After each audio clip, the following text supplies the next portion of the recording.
Today I'm going to talk to you about the link between depression and IBS.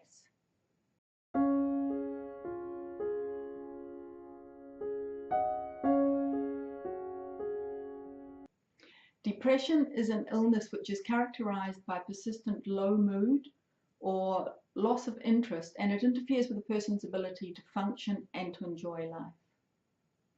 Now, symptoms of depression may include things like changes in appetite and in weight, difficulty concentrating, focusing on your work, difficulty falling asleep, and also difficulty staying asleep, feelings of hopelessness, low self-esteem, excessive guilt, pessimism, lack of energy and motivation, social isolation, and could even be thoughts of suicide.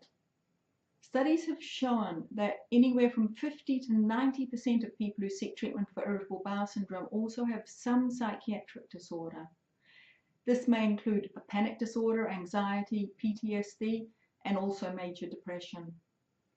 As far as scientists know, IBS does not cause depression, nor does depression cause IBS. In fact, we don't really know whether anxiety and depression result from having IBS or whether they contribute to IBS. In many patients, both possibilities could be true at the same time.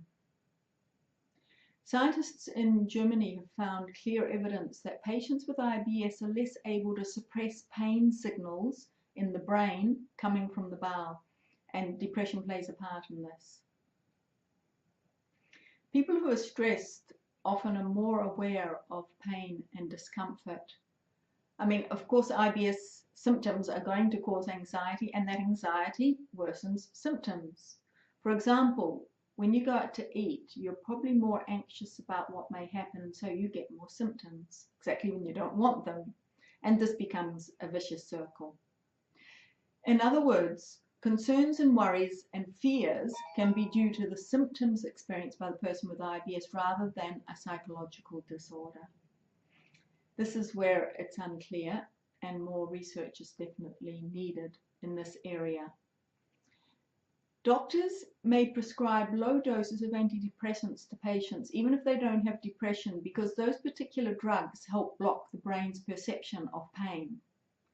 It's thought that this helpful effect is due to the effect of the antidepressant on the serotonin and other neurotransmitters.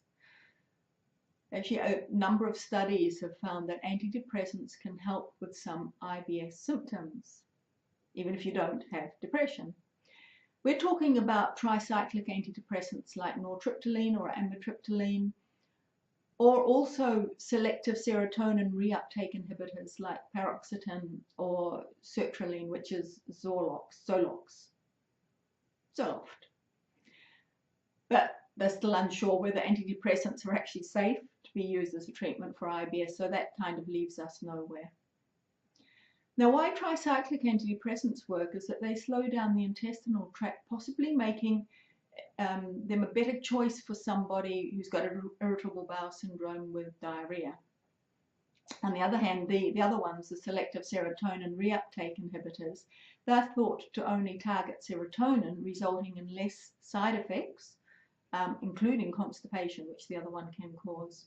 So a person who's got irritable bowel syndrome with constipation would be better off using these sorts of antidepressants.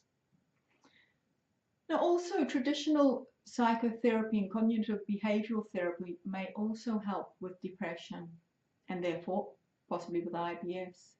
Traditional psychotherapy involves talking with a therapist to work out conflicts and to understand your feelings, while cognitive behavioral therapy teaches you how to recognize negative and distorted thoughts and replace them with more positive, more realistic thoughts. This has been found to reduce IBS symptoms. Now, along with drug therapy and psychotherapy, there are other steps that you can take to help ease depression as well, and especially if you've got IBS. Things like stress management techniques, regular exercise, a good diet for your IBS, getting enough sleep, and taking time to do something enjoyable each day. Now, for those who've done my program, you'll know that all of these factors are included in the training for IBS. and along the way they help with any anxiety or depression that you may be suffering from. There's obviously a long way to go with the research in this area, but the connection is really clear. Thank you for watching, and goodbye.